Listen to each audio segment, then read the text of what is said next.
ustedes algo que me pareció muy interesante, que es el anexo de ese tratado en relación al trato justo y equitativo, el anexo 10A, que hace justamente eso, tratar de incorporar ciertos conceptos para delimitar el alcance a la hora de interpretar este estándar de protección. ¿Y qué nos dice ese anexo? Lo leo: las partes confirman su común entendimiento que el derecho internacional consuetudinario, de manera general y tal como está específicamente referido en el artículo 10.5, resulta de una práctica general y consistente de los Estados, seguida por ellos en el sentido de una obligación legal. Con respecto al artículo 10.5, el trato mínimo otorgado a los extranjeros por el derecho internacional consuetudinario se refiere a todos los principios del derecho internacional consuetudinario que protegen los derechos económicos e intereses de los extranjeros. Nuevamente, un texto en donde se incorporan ciertos elementos para darle mayor contenido a este estándar de protección. Un segundo mecanismo es la defensa coherente de los Estados, una defensa que sea coherente y consistente en el tiempo. ¿Y a qué me refiero con esto? Los Estados en muchas ocasiones tienen que confrontar reclamos sobre una misma medida en un mismo sector económico de manera simultánea por varios inversionistas. Y particularmente los Estados con menos recursos económicos tienen dificultades a la hora de afrontar esa defensa de una manera que sea consistente y coherente en el tiempo. Y lo que he visto que puede suceder en algunas circunstancias es que el Estado tiene que contratar, por ejemplo, abogados extranjeros o firmas extranjeras que representen esos intereses, y esas diferentes firmas, con la mejor práctica que pueda haber desde el punto de vista de la defensa internacional, presentan probablemente diferentes argumentos ante diferentes tribunales, tratando de interpretar una disposición que está en un mismo tratado, pero que se presenta una interpretación distinta ante diferentes tribunales internacionales. ¿Qué está sucediendo en ese momento? El Estado está presentando posiciones de defensa que a la hora de un caso o de varios casos que tiene que enfrentar puede ser inconsistente. Y esto no es extraño entre la defensa de los inversionistas, de que puedan compartir información entre ellos, o que la misma firma de inversionistas represente a varios diferentes inversionistas en contra del mismo Estado y utilice esa equivocación procesal en la defensa del Estado para mostrar la inconsistencia del Estado a la hora de interpretar un particular estándar, en este caso el estándar de trato justo y equitativo. Y por lo tanto hay una tarea pendiente, diría yo, de algunos Estados, de ser cuidadosos a la hora de tener una defensa que sea consistente en el tiempo y coherente, para que haya una práctica que pueda así generar un precedente a futuro de alguna manera coherente. Y un tercer mecanismo, que es algo que probablemente ustedes han escuchado que está sucediendo en este momento, es a través de los foros multilaterales en donde los Estados tienen una participación para discutir estos temas. En este momento se está discutiendo en el Foro de las Naciones Unidas para el Derecho Mercantil Internacional, NACNUDMI o UNCITRAL por sus siglas en inglés, la reforma al sistema de solución de diferencias inversionista-Estado. Recientemente, el mes pasado, hubo una segunda sesión de ese foro para discutir la reforma a este sistema, sin perjuicio de que la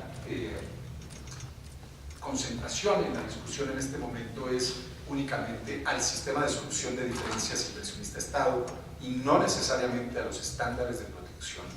Pensaría yo que el siguiente paso en ese foro, luego de discutir si finalmente se va a crear una corte permanente con un mecanismo de apelación, cualquiera que sea el resultado que salga de esas discusiones, sería, y es una propuesta que creo yo sería útil presentarla en ese foro, que los Estados puedan, en un contexto multilateral de las Naciones Unidas, donde participan más de 100 Estados, discutir estos temas tan sensibles en materia de interpretación de tratados internacionales. Gracias, Álvaro. La primera de las alternativas que mencionabas era la posibilidad de negociar o renegociar, en todo caso, tratados vigentes. Lo que se viene viendo en los recientes años es que hay una tendencia a querer incorporar cláusulas relativas al derecho de regular de los estados, al que Andrea se refería y aclaraba que es un poco escéptica al respecto. Mi pregunta es si lo ves a esto, a la inclusión de una cláusula de derecho regular, que es claramente algo que en los arbitrajes se discute muy fuertemente vinculado al trato jurídico, si esta incorporación lo ves como una situación que permitiría también limitar esa interpretación un poco discrecional que se puede hacer del estándar de trato jurídico. Muchas gracias, Mariana. Sí, el poder regulatorio del Estado es probablemente una de las manifestaciones más relevantes y esenciales de la expresión de lo que conocemos como la soberanía de los Estados, ¿sí? Esa capacidad de poder regular. Y esta herramienta, la regulación estatal como tal, le permite al Estado, entre otras cosas, limitar, poner ciertos límites al deseo natural de beneficio económico que tienen las corporaciones privadas. De hecho, ese es el fin último de una corporación privada. Y hemos tenido diferentes ejemplos, yo diría recientes, en cuanto al reconocimiento de tribunales internacionales de esa capacidad regulatoria de los estados cuando es ejercida de buena fe y no de manera discriminatoria. Un caso concreto que seguramente conocen es el caso Philip Morris contra la República Oriental de Uruguay. En ese caso en particular, diría yo, el tribunal, interpretando de manera adecuada el Tratado Bilateral de Inversiones invocado por Philip Morris en ese caso, que si no recuerdo mal era Suiza-Uruguay.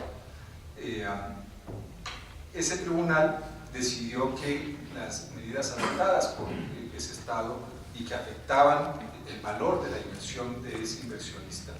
no violaban el trato justo y equitativo ni las legítimas expectativas de esa compañía. Y les cito un párrafo que me parece particularmente interesante. El tribunal arbitral toma en cuenta el margen de apreciación. Este es un estándar al cual hace relación este tribunal. El margen de apreciación que debe ser reconocido en las autoridades regulatorias cuando generan determinaciones de políticas públicas. Las regulaciones del Estado fueron una medida razonable, adoptada de buena fe, en aras de implementar una obligación asumida por el Estado en virtud del derecho internacional, en particular del convenio marco de la OMS para el control del tabaco. Entonces vemos acá como un tribunal, a la hora de entender